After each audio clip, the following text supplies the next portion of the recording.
Tras los fenómenos atmosféricos y sísmicos, Puerto Rico debe estar más preparado y con mayor conciencia y conocimiento de las buenas prácticas en arquitectura, diseño y construcción. ¿Cómo lo haces? Aquí tendrás el acceso a este conocimiento de forma fácil y sencilla. Ahora comienza Arquitectura en Blanco y Negro. Saludos a todos y todas aquellos que nos escuchan. Yo soy el arquitecto Luis Padillo Lozano, decano de la Escuela de Arquitectura y Diseño de la Pontificia Universidad Católica de Puerto Rico. Y estoy con ustedes, como todas las semanas, hablando de arquitectura, deseándoles a todos que se encuentren bien y en salud y recordándoles que Dios nunca nos abandona. Como siempre les digo, ustedes no han vivido ni vivirán un solo día sin arquitectura.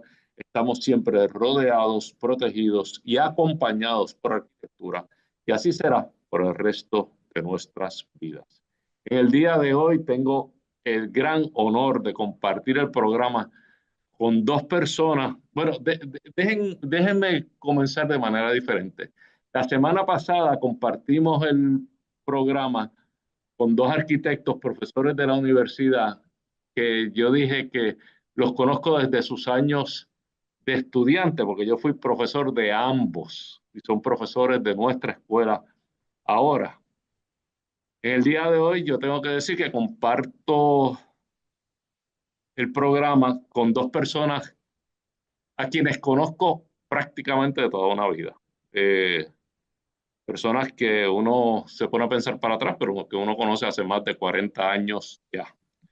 Y que ciertamente es un honor para mí que estén aquí con nosotros. Son dos de nuestros más distinguidos, sin duda, profesores de la escuela, nuestra coordinadora de la Unidad de Preservación y Uso Adaptativo, la profesora Magda Bardina García. Saludos, Magda.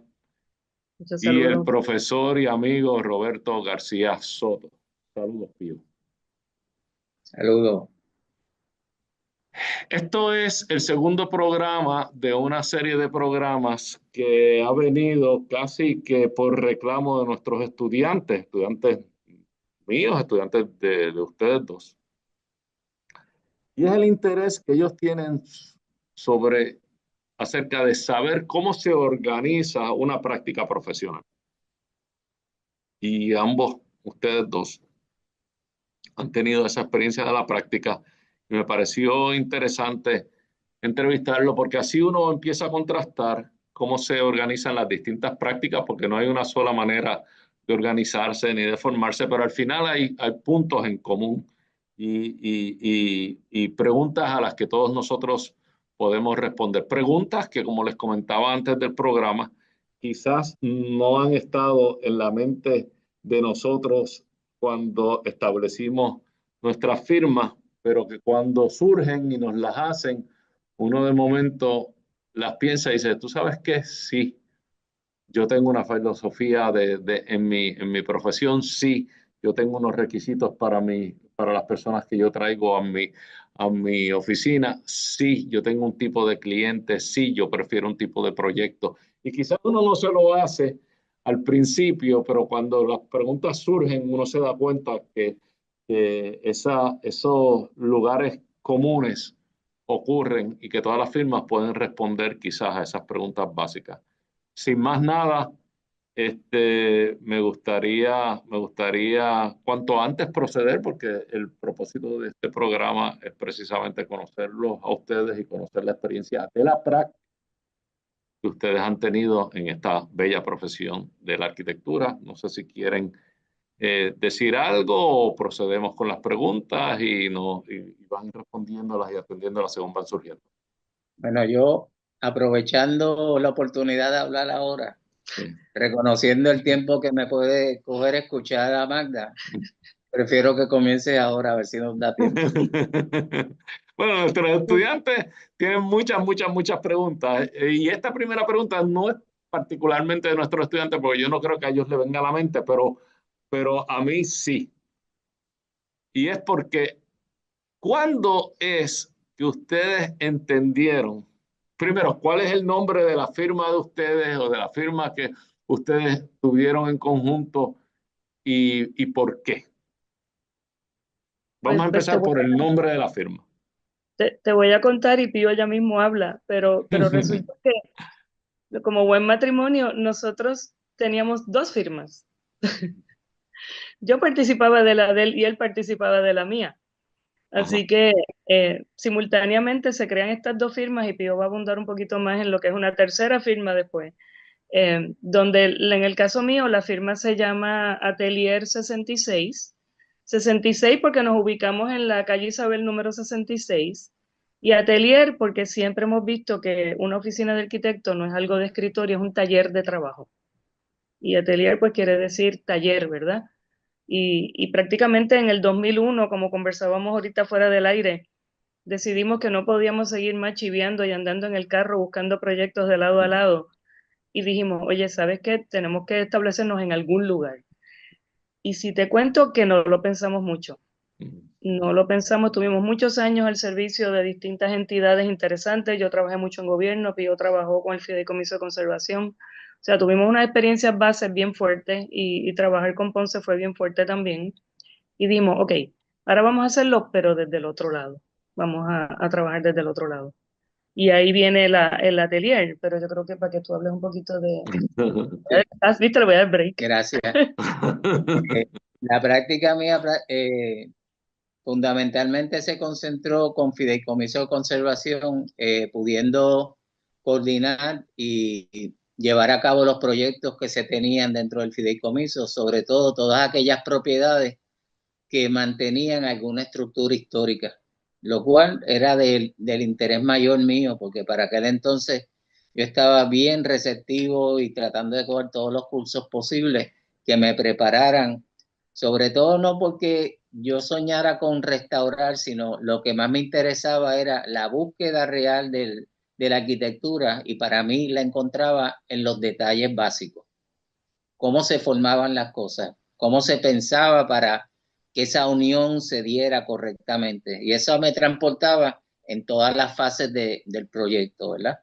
Así que tuve esa oportunidad, tuve unos profesores que nadie va a volver a tener, lamentablemente, porque ya no están existentes, pero de la manera de aprender con ellos fue directamente, in situ. Eran maestros de obra que me superaban en una cantidad de experiencia y que sabían transmitir no tan solo esa huella en la arquitectura, sino más cordialmente huellas de la vida, que es donde uno aprende todo dentro del proyecto, el manejo del proyecto y la búsqueda de todo aquello que me complementara con lo que yo necesitaba. Así que rescatar a Magda de su oficina de gobierno para pensar que ya el proyecto nuestro iba a ser un proyecto de vida donde nos íbamos a aventurar y que teníamos una responsabilidad muy grande con los hijos empezando y todo lo demás, pues nos dio la decisión mayor, que toma de decisión, actuar, y sobre ello fuimos formando. Y buscar sitio. Así que de lo que no teníamos, separamos y empezamos a buscar un sitio y a preparar un sitio, porque en esos momentos eran años bien difíciles, donde la economía empezaba a caer. Y nosotros empezar. Y nosotros quizás no contemplábamos tan serio lo que estaba pasando, pero lo estábamos pasando realmente. Así que nos fuimos dando cuenta hasta dónde era lo crítico, pero sí estábamos claros que si no nos preparábamos para el futuro que nos advenía, entonces no íbamos a estar listos para seguir adelante. Literalmente conseguimos un localcito, el que todavía tenemos, en una esquinita que estaba hecho un desastre, y Pío literalmente, o sea, construyó el espacio y nosotros empezamos a trabajar en el espacio soldando una escalera, montando una escalera en espiral, construyendo la oficina, trayendo muebles por filtración, comprando computadoras, poniendo conexiones en lo que venía el internet, una computadora que funcione. Y así empezamos literalmente de la nada. Y Pío siempre me decía algo, Pío me decía, Magda, el trabajo no nos va a llegar, tenemos que salir a buscarlo, ¿no? Pero no, el teléfono está ahí, pero no va a sonar. Bueno, tanto fue así que un día yo llegué a la oficina cansado ya de ver a la gente mirando para arriba y le dije, bueno, a ti, ¿cuántos te llamaron? Y a ti, Magda, ¿ya te llamaron para los trabajos que vamos a empezar? Nadie tenía contestación. Y yo le digo, pues ¿ustedes saben qué? A la calle. Mañana nos vamos a la calle. Y nos fuimos a la calle, Luis, con los materiales más rudimentarios que te puedes imaginar. Presentaciones con lápices de colores y papel de traza. Y nos fuimos a sitios neurálgicos. Nos fuimos al Departamento de la Vivienda y dijimos, nosotros queremos trabajar con las comunidades. Tenemos estas ideas con esquemas hechos de las ideas de las casas que podían evolucionar para la familia. Y paralelamente con eso, nos fuimos donde Pepe Izquierdo, que estaba en ese momento en la oficina de Obras Públicas. o sea, él tenía la sombrilla entera. Sí, él era el secretario de Obras Públicas. El secretario de Obras Públicas, pero eran todos los proyectos de desarrollo de comunidades también. Así que tocamos las puertas y nunca se me olvida que Pepe dijo, ¿saben qué? Uno puede tener el portafolio de una persona, pero si la persona no llega y se pone arriba, uno no se acuerda. Así que uno tiene que recordarle a la gente que existe. Y nos activó de una manera que fue como una mecha que se prendió. Bueno, nosotros nos asustamos porque un día nos llaman y dicen, pueden cotizar para tal proyecto, necesitamos que nos ayuden con esto, y cotizar tal proyecto, pues llama esto y lo otro. Y nosotros decíamos, ¿nosotros qué hacemos nosotros solos? Empezamos como unos locos a reclutar gente, a reclutar amigos arquitectos, y eso eran proyectos intensos de fines de semana para sacar los documentos. Y así fue, y así, de hecho, con nosotros trabajó Omar y Carlos, trabajó mucha gente que pasa por esta escuela, y tuvimos una Willy Feliciano, o sea, muchos compañeros arquitectos nos juntamos para poder sacar esto, ¿verdad? Además que Ligia estaba con nosotros, pero... Ligia Saldaña, la arquitecta Ligia Saldaña. Pero fue una experiencia increíble, entonces era una locura, porque habían cosas que preferían trabajar con Pío, llamaban a su corporación. Querían trabajar conmigo, me llamaban a mí. Estábamos en el mismo lugar, con la misma gente, pero unos proyectos los corría Pío. A ver si entiendo. Entonces, hubo un momento en que ustedes se promocionaron como dos firmas separadas. Sí, continuaban como dos entidades. Eran la firma que yo había formado de poder hacer proyectos de restauración y consultoría.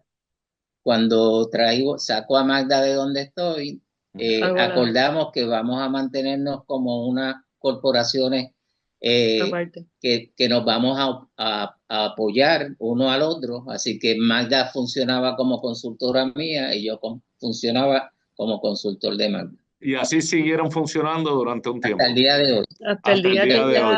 Todavía funcionan como dos corporaciones separadas. Sí. La mía yo no la tengo ahora mismo prácticamente activa, porque lo que he estado haciendo ahora es que me estoy moviendo más como consultoría para otras firmas, porque ya hay unas etapas para meterse en las producciones de plano, y de eso tú sabes más que nosotros. Pero hay unos procesos de la coordinación con todos los consultores, todos los que te componen una firma. En un momento yo no me he podido librar de eso. No, por eso, yo sé que tú estás... Y una parte que la verdad es que me gusta, pero...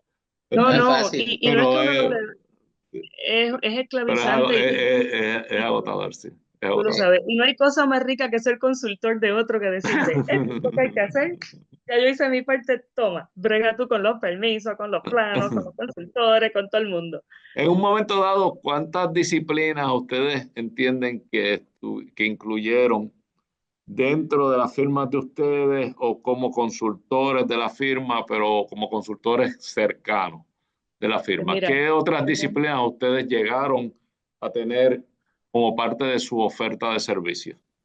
Teníamos un grupo de trabajo sólido que era parte del resumen de nosotros, ¿verdad? Del portafolio, que aunque no estaban en nuestra oficina dentro, ¿verdad? Eran los consultores, pero teníamos el ingeniero civil, teníamos el ingeniero de suelo, que para proyectos los suelos son importantísimos, y además de eso teníamos toda la parte de la consultoría socioeconómica también, cuando habían que hacer, sobre todo con las comunidades especiales, eso era imprescindible, trabajar con los aspectos sociales. O sea, el arquitecto que piensa que va a resolver todos los problemas sociales del mundo está mal, que necesita una persona que conozca de esos temas. Así que eso es aparte del contable, ¿verdad? Que te mantiene viva la oficina. Pero yo creo que, no sé qué otro. Bueno, el eléctrico, el mecánico. El estructural, obviamente. El estructural, Y en términos de, como tú llamas la oferta, cuando estamos como profesional asistiendo al cliente, había ofertas a veces llegábamos a la inspección o a la coordinación total del proyecto, Una a veces coordinación. hasta cierta manera la administración de su proyecto. Sí, el project management del proyecto. Los clientes son malísimos en eso. La toma de decisión a veces te perjudica por completo el desarrollo del proyecto y no se dan cuenta. Ujú. Son decisiones a tomar frías de parte de ellos, pero no tienen el global unido en el pensamiento, que te hagan un cambio de orden porque sí, porque el contratista lo convenció y eso te destruye por completo todo lo demás. Nosotros lo sufrimos hasta con nuestros propios consultores, que le dijimos, tú no tienes la capacidad de decidir eso lo tomamos nosotros, porque lo que es la coordinación en proporciones solo en una fachada o lo que sea que se une a la planta y al desarrollo entero, es perjudicial Sí, totalmente. cuando tú tienes Eso una hace. fachada coordinada y el estructural dice que ahora la viga es de 2 pies en vez de 18 pulgadas y la viga se te sale por debajo de la fachada, tú dices hello. Por eso Eso no quizás fue de lo que hablamos. nos hemos transformado un poco, y somos bien quisquillosos, exigentes con los estudiantes, con nosotros, en enseñarles que esa disciplina como tal es bien rigurosa, que más allá de lo que puede ser una ilusión de formar ideas y demás, hay que trabajarlas, hay que enamorarse de ellas, pero hay que protegerlas hasta el final. Porque yo le digo, usted entrega un proyecto, pero usted no sabe si le desarrollan lo que usted dijo. Eso es Y así, para eso es así, y yo tengo que decir que yo le digo a mis clientes, es increíble que te estoy escuchando, yo se lo digo a ellos, tú sabes cómo tú proteges tu idea, yo le digo, mira, la mayor manera de proteger tu idea es con conocimiento, tú tienes que conocer cómo esa idea se va a convertir en realidad, porque si tú eres un ignorante de cómo vas a transformar esa idea en realidad, va a venir otro y te la va a cambiar. Otro que sepa más que tú de sistemas o de modos de construcción y te la va a cambiar. O sea, que y tú tienes que, la mejor manera es protegerla con conocimiento. y tiene que ser sumamente estratega porque tú no quieres herir a tu cliente y tampoco enemistarte con el otro que intentó hacer algo que es perjudicial totalmente. Claro. Pues no te vas a poner a la lucha con eso, tienes que sacarle el mejor producto de todo. Pero eso no, lo que nos pasa es que nos alerta y nos enseña a través de los años, ¿verdad?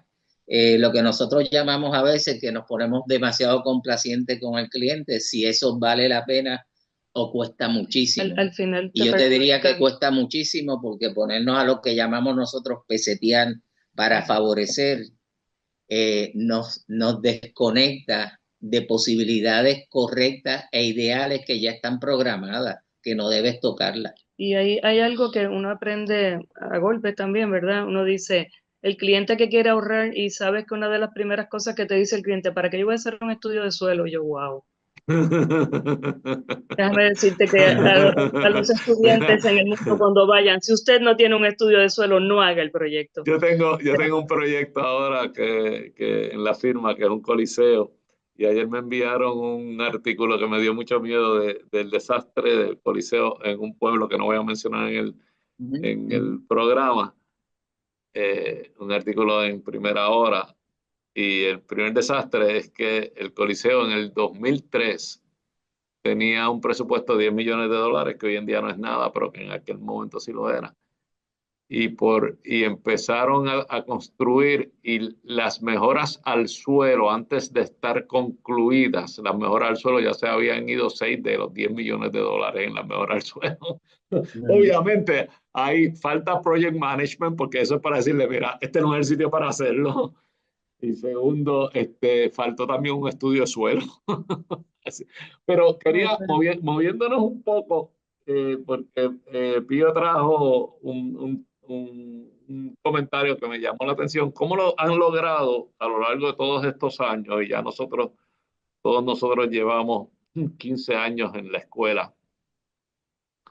¿Cómo han logrado compaginar la vida profesional de práctica de la profesión con el mundo académico? ¿Cómo ha sido eso? ¿Qué tan fácil, qué tan difícil? ¿De qué manera uno ha influenciado al otro? Si uno y el otro se han mejorado al participar en ambos mundos. Bueno, el que comenzó en todo esto fui yo y fui animando a Magda porque entendía que era un gran campo y también que podría y sin duda representar el futuro de muchos de nosotros. Pero yo no veía el futuro como que me iba a dedicar en la totalidad a ello. Hoy ha cambiado, ¿verdad?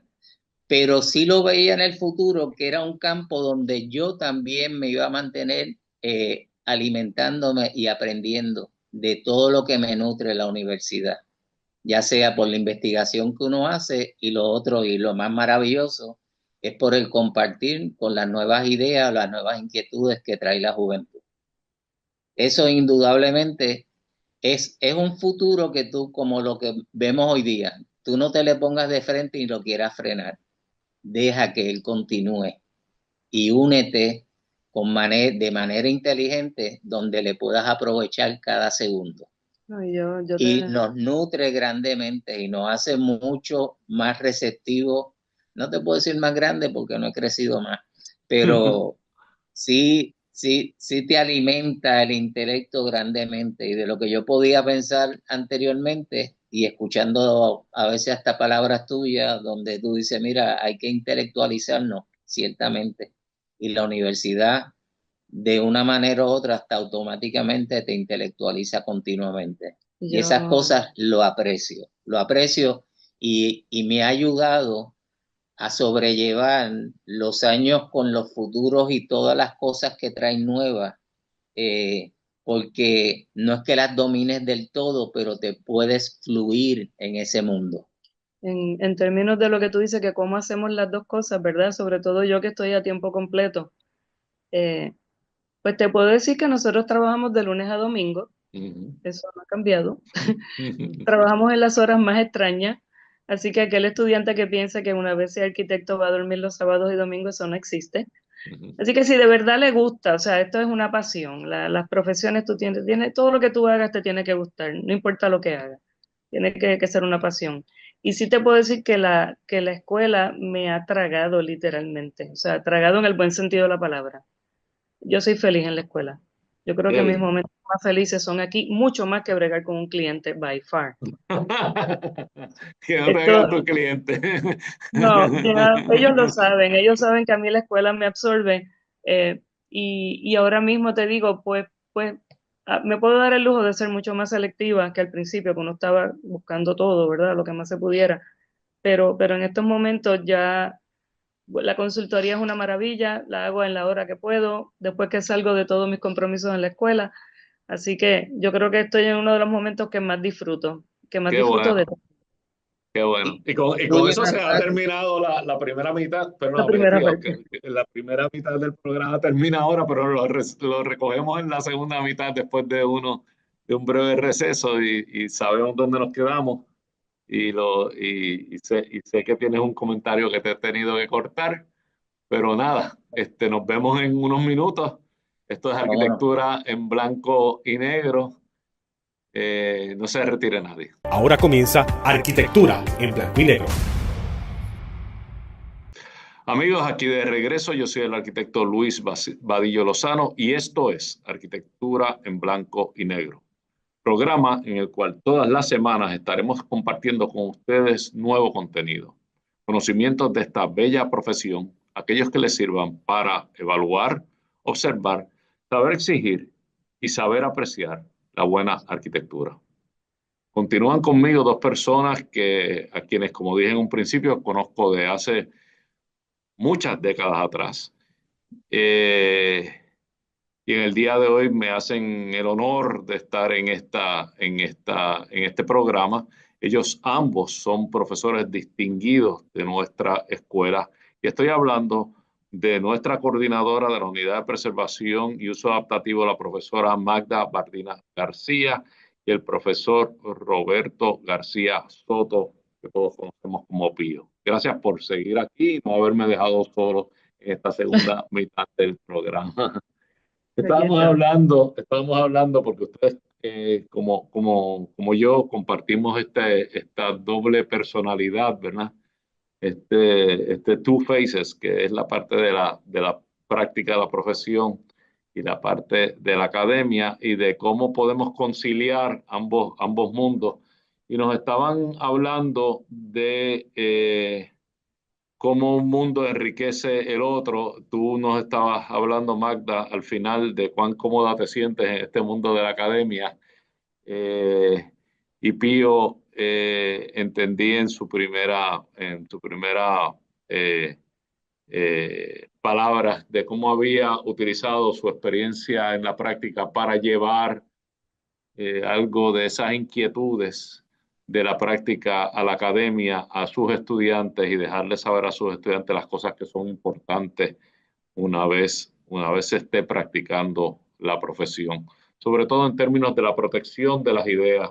Y yo decía, no hay mejor manera de proteger las ideas que el conocimiento, ¿verdad? El conocimiento es la mejor manera de proteger las ideas, porque las ideas de los arquitectos, y eso me estuvo interesantísimo, Pío, una vez salen fuera, mientras están en el taller de uno es una cosa, pero una vez salen fuera empiezan a ser cuestionadas, sugeridos cambios, hay siempre alternativas y esas alternativas son peligrosas en términos de que pueden impactar la parte conceptual, el propósito del proyecto. Como yo digo, ¿qué es lo que yo quiero que mi proyecto sea? Que es la primera pregunta que nos decía Louis Kahn que uno se tenía que hacer. Louis Kahn decía que la primera pregunta que uno se tiene que hacer antes de comenzar un proyecto es ¿qué es lo que yo quiero que mi proyecto haga? Entonces uno se contesta esa pregunta, pero después empieza a recibir este bombardeo y hay el peligro que el proyecto se separe de ese propósito. Entonces estábamos hablando de ese mundo dual y cómo uno enriquecía al otro y cómo te había permitido a ti, Pío, este mundo académico, mantenerte al día, investigar, y que tú creías que iba a ser una cosa part-time y ha convertido en una cosa full-time. Y estábamos en esa conversación. No sé si querían añadir algo sobre ese punto, si nos movemos a un punto nuevo. Pues mira, más bien era reforzar lo que te estaba comentando, pero sobre todo en esa responsabilidad que nos levanta a nosotros el tema de ser un protector del proyecto que uno diseña, ¿verdad? Que uno prácticamente se levanta todos los días, como dice uno, con el puñal en la boca, a ver con qué me vienen ahora, cómo yo puedo debatir las cosas o sostener las ideas. Eso te obliga a protegerte más, pero documentándote más, buscando más información que te fortalezca.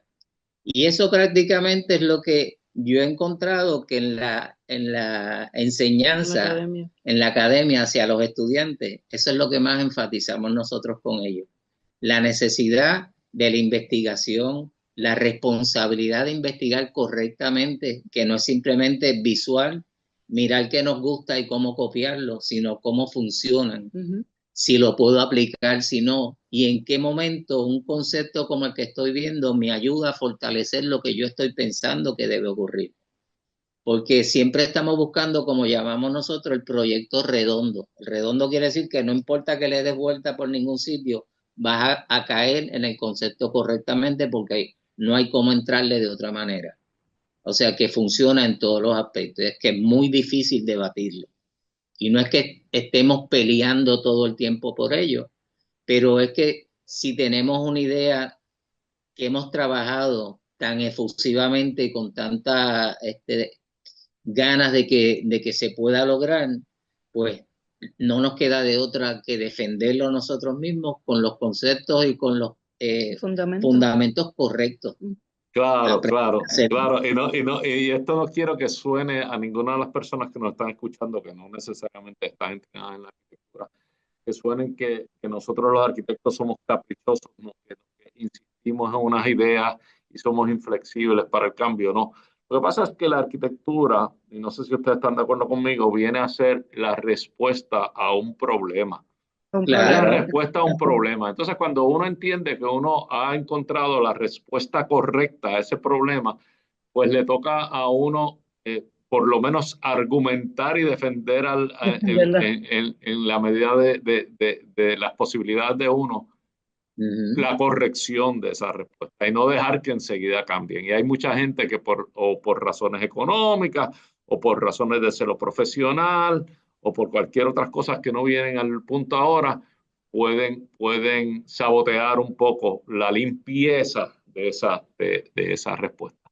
Pero siguiendo con los temas que teníamos, y para que nuestros oyentes y nuestros estudiantes todavía chismeen un poquito sobre la práctica de ustedes, ¿cómo la firma de ustedes estaba organizada? Las firmas, pero la firma, ¿cómo estaban organizadas?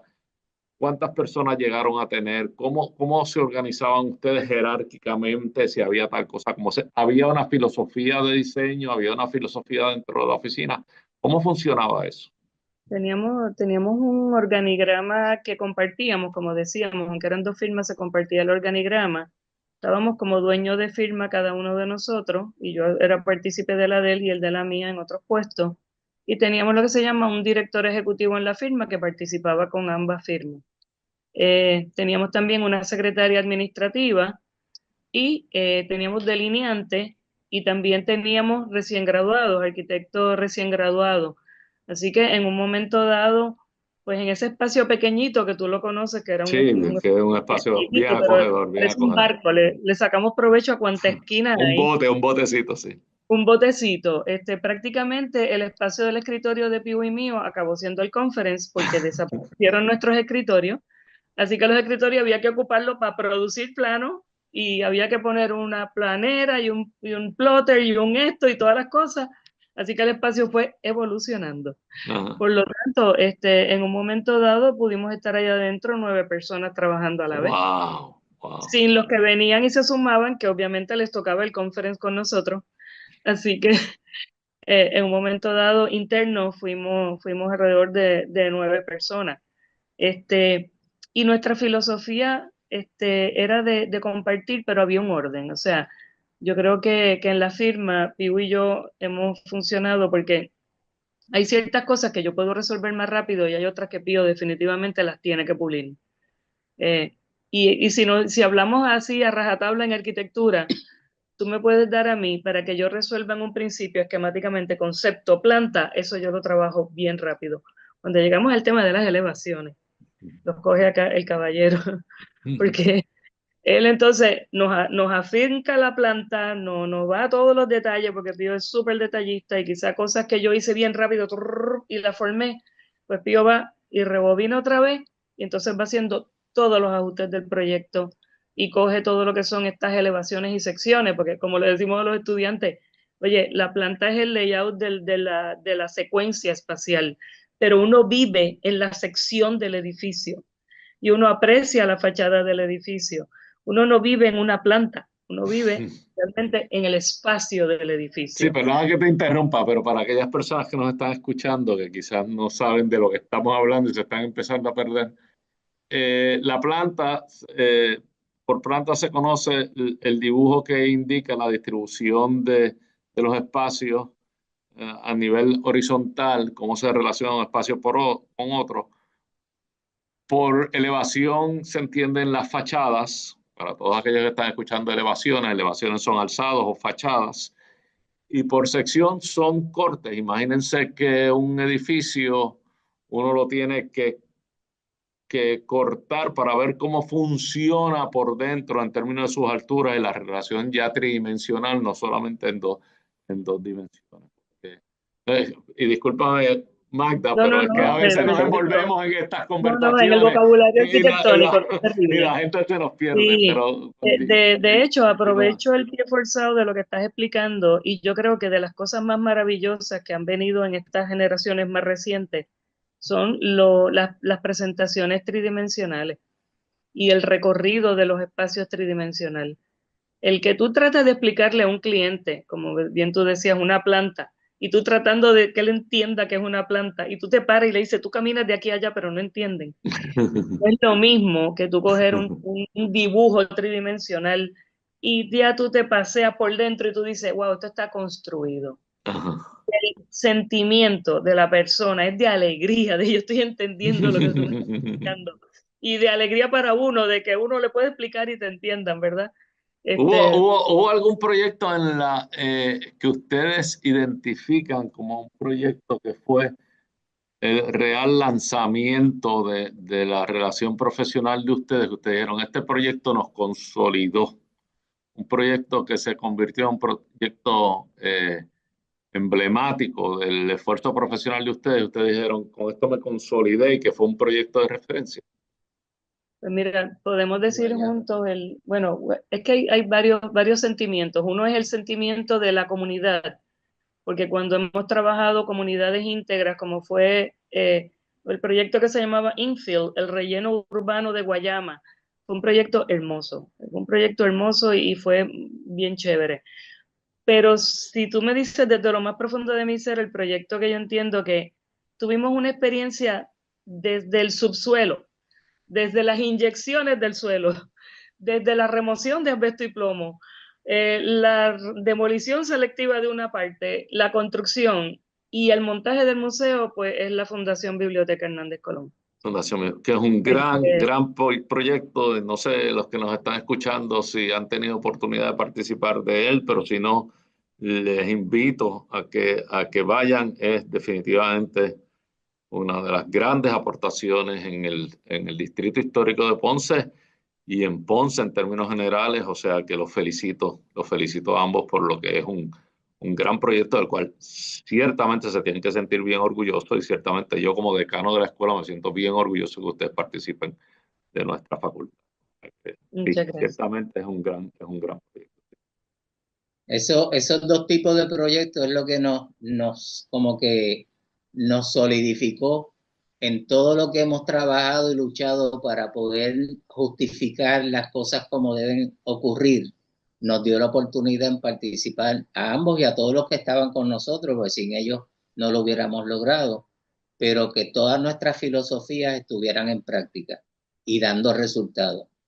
Porque dentro de lo que llamamos comunidad, yo creo que para un arquitecto y un diseñador, la satisfacción más grande es que los proyectos trasciendan y que la comunidad lo entienda y lo adopte. Hay una Porque sin cosa, eso le pierden el sentido a las cosas y empieza a decaer en ese aspecto.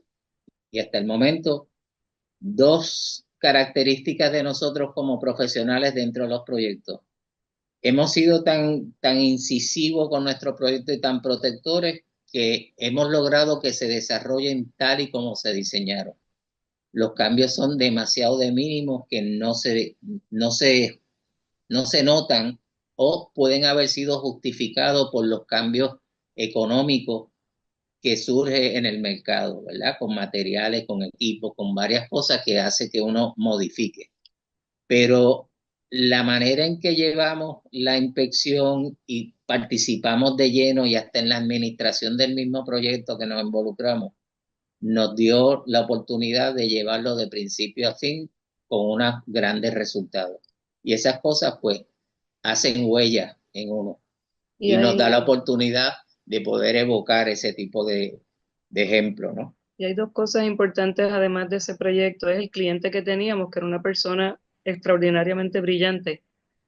Y debatir los temas con él y los espacios y las decisiones era retante. Nosotros nos teníamos que preparar fuertemente para presentar el proyecto y las decisiones. Y no siempre coincidíamos.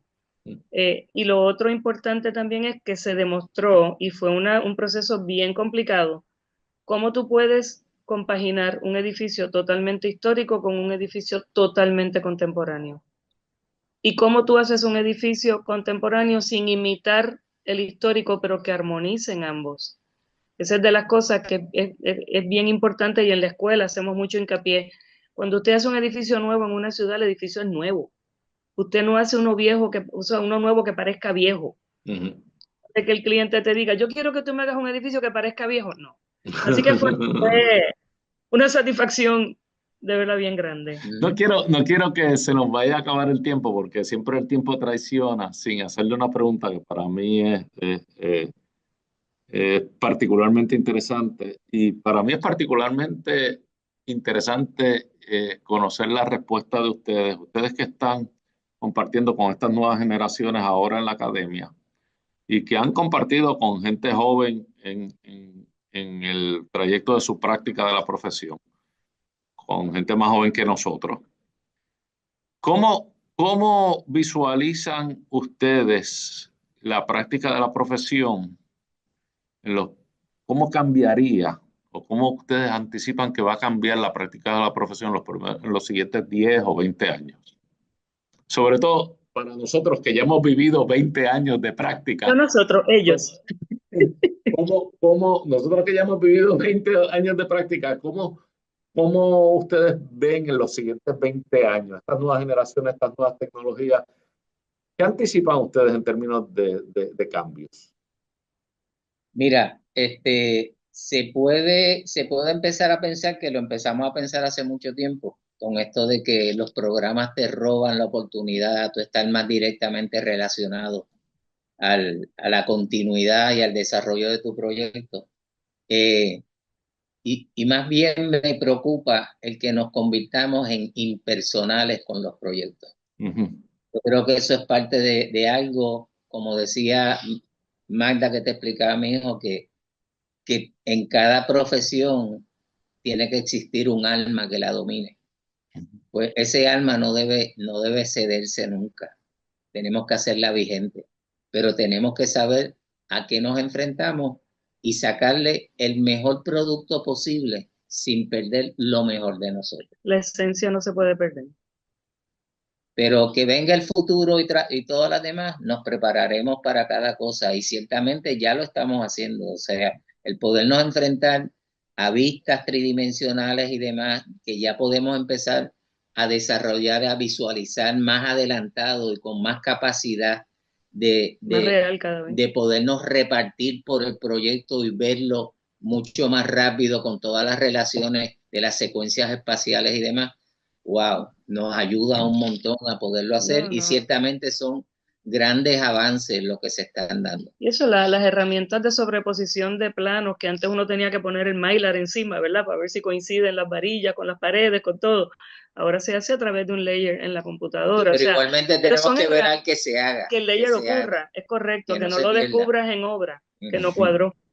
Pero yo creo que primero es que trasciende, ¿verdad? Ya no hay una barrera, como hablábamos ahorita, ya tú puedes trabajar en la China y tener un proyecto en África, y ese espacio físico pues ha trascendido, ¿verdad? Pero hay una parte ahí que me preocupa, y es que yo creo que puede trascender, pero me parece que toda persona debe tener la experiencia de pisar el proyecto en algún momento, porque si solamente te pasas la vida en un escritorio, en 4 paredes, diseñando para la Conchinchina, yo creo que no vas a tener la satisfacción y la experiencia de sentir lo que es un espacio que tú creaste. Y eso hay que poderlo hacer, a menos que nunca tengas tu oficina y te dediques a trabajar siempre para otra persona que será el que visite el proyecto. En esta vida cada uno tiene una misión, ¿verdad? Hay personas para unas cosas y otras para otros, pero yo los invito a que el que quiera practicar la profesión, no hay cosa más hermosa que entrar en un espacio terminado y entregárselo al cliente y poderlo compartir. Hay algo que me gustaría no dejar de mencionarte, te lo digo bien rápido. Estoy dando en el curso de metodología de construcción tradicionales y parte de mi ejercicio es que ellos desarrollen unos informes de todos estos materiales que por naturaleza los tenemos desde el comienzo de todo y han evolucionado a través del tiempo y se han convertido en nuevas metodologías de construcción. La construcción en 3D por máquinas que te puedan vertir está sumamente interesante y uno tiene que adoptar muchas de esas cosas, pero tú no le puedes dejar libre la conciencia de la persona que piense que lo que está viendo es lo que va a pasar, sin recordarle que hasta en la prehistoria la cuestión de lo que era la unión y el frame, la subestructura para que aguantase como tal el material que vamos a estar poniéndole encima, es sumamente importante, que la base es sumamente importante y que todos estos productos que lo único que nos presenta es la máquina tirando el material, como el frosting, y que del refuerzo, y que la preocupación de lo que hemos vivido. Esa conexión con la realidad. La gravedad, como le digo yo tanto a mis estudiantes, la gravedad existe. O sea, que no se olviden de eso cuando empiezan a hacer todas estas todos estos modelos tridimensionales, la gravedad existe. Pero nada, la gravedad y el tiempo existe también y se nos acabó el tiempo de esta segunda mitad. Yo sabía que no nos iba a dar porque la conversación con ustedes iba a ser interesantísima. Pero tendremos otras oportunidades. Yo la verdad es que les agradezco tanto el tiempo el tiempo que nos han prestado, que yo sé que ustedes gracias Luis por el tiempo que le dedicas a esto. Sabemos que tienes parte de tu tiempo. Pero esto es Arquitectura en Blanco y Negro, el programa de todos nosotros, y agradezco que ustedes hayan estado, y agradezco a todos aquellos que han estado una hora con nosotros, sea en sus carros o sea luego conectados en las computadoras. YouTube. Ciertamente estaremos la próxima semana con nuevo contenido. Gracias a todos por haber estado aquí. Hasta la próxima semana. Todos vivimos en sintonía con la arquitectura. Queremos escuchar tus ideas, dudas y preocupaciones. Escríbenos a arquitecturaenblancoynegro@pucpr.edu. Arquitectura en Blanco y Negro es una producción de la Pontificia Universidad Católica de Puerto Rico.